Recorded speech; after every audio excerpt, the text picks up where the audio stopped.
on your behavior, it's on your heart, it's on your DNA. Like, how do you deal with all that?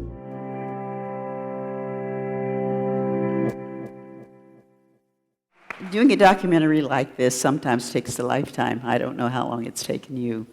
And, but I wonder what you think when you look at what you put on the screen, and that was real lives, mostly smaller children. That's one of the reasons I went to the other end of the spectrum before I got to you, because you told us so much about what was going on with them. Your comments about after having done all this, given us all this information, as to what have we done with it? Well,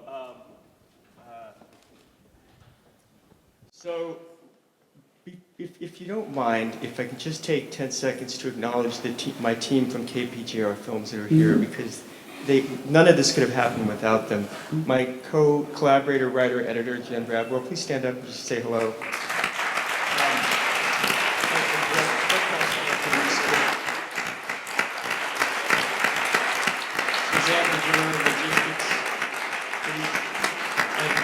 Last but not least, Lynn Raymer, who's probably more responsible than anyone of getting this movie not only around the country but around the world.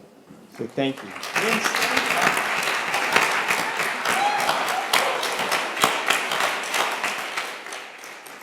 So when the first time that we looked at the ACEs study, there were just a handful of schools that were trying to incorporate the science into their practices.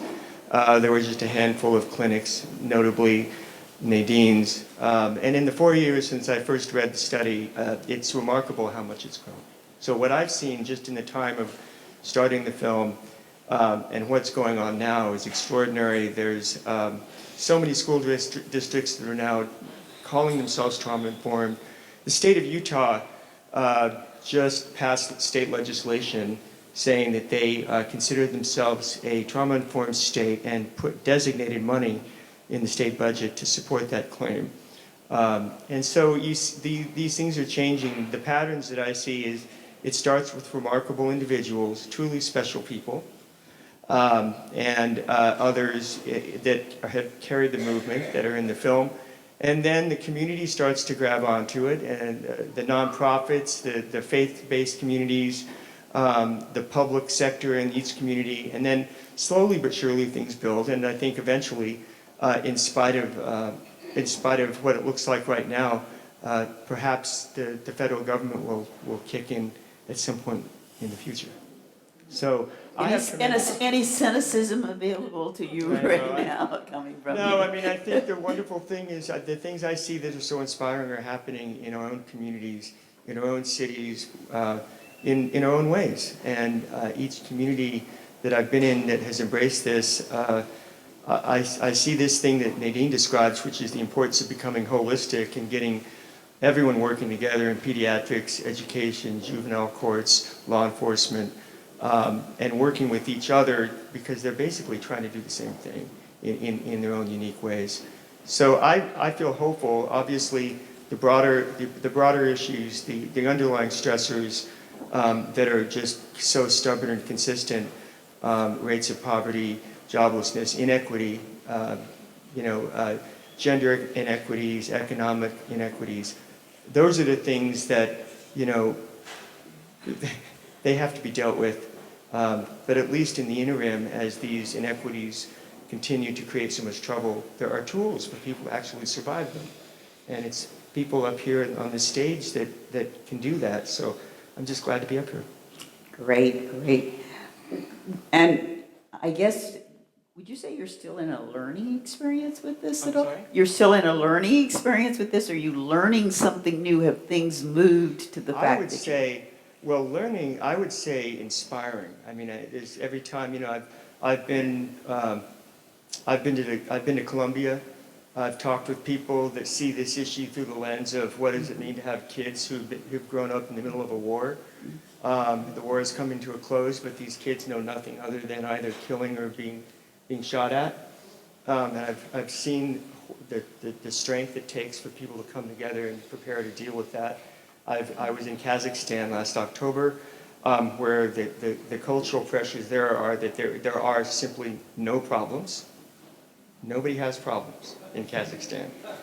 And that is to try and deal with the reality of what is the universal human condition in a culture in which it's best not talked about.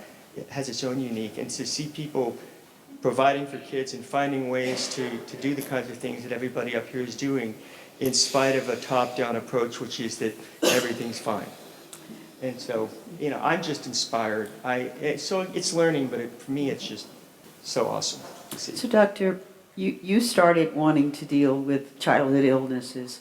You've been around long enough with some of your childhood friends to become teens by now. Before we hear from the two young people here, let's talk about what it was like to nurture some of those young minds and got their bodies well, and then you found there were lots of other things that were coming into your view. Well, there's one piece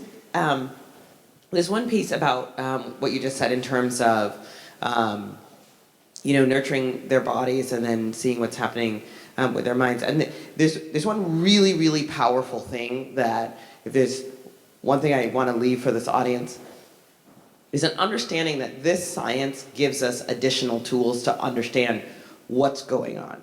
So, for example, I say to a lot of my teenagers, because of what you've experienced, your body actually makes more stress hormones than the average person. And that can look and feel like having trouble controlling your impulses, or being quick to anger, or getting sick easily when you feel overwhelmed. And I will tell you, the number one thing that my kids say to me is, "You mean I'm not crazy?" They think it's their mind. They think that it's what's going on in their mind. But the brain and body are connected. And when a child has experienced very high doses of adversity, and their bodies are making more stress hormones, if we don't know what to do about that, if we don't teach kids that there are ways to calm their bodies down, if we don't teach kids that, if we don't teach, for example, school systems, when that kid in front of you is activated, they got huge levels of adrenaline and cortisol. Give them 30 minutes, just let them sit down, cool it off, let those hormonal levels drop down. When we understand the biology, we can use this knowledge of the biology to help all of our systems function better, right? Not just, and I see this on the individual level. I have a young patient who we started caring for when he was, I think he was maybe 12. And he did really well. And he went off to college. He's going to Boston University. And he came back for his one last visit with his pediatrician, after his first summer at college. And I saw him, and I said, "How's it going? It's great to see. He's doing fantastic, playing basketball. He's doing well academically." And being back with his family, there's some of the same family dynamics that are really difficult for him. And, he had an A score of 6. And I said, "Hey, do you notice this in your body? Do you that your body releases these stress hormones?" And he says, "You know what? I notice I get hot quick." Right? And we just figured out what are the things that he needs to do when he gets hot to just cool himself down. And he noticed what makes him hot, right? Being in the situation where certain family members, right, make him hot. And so he figures out how to manage those situations.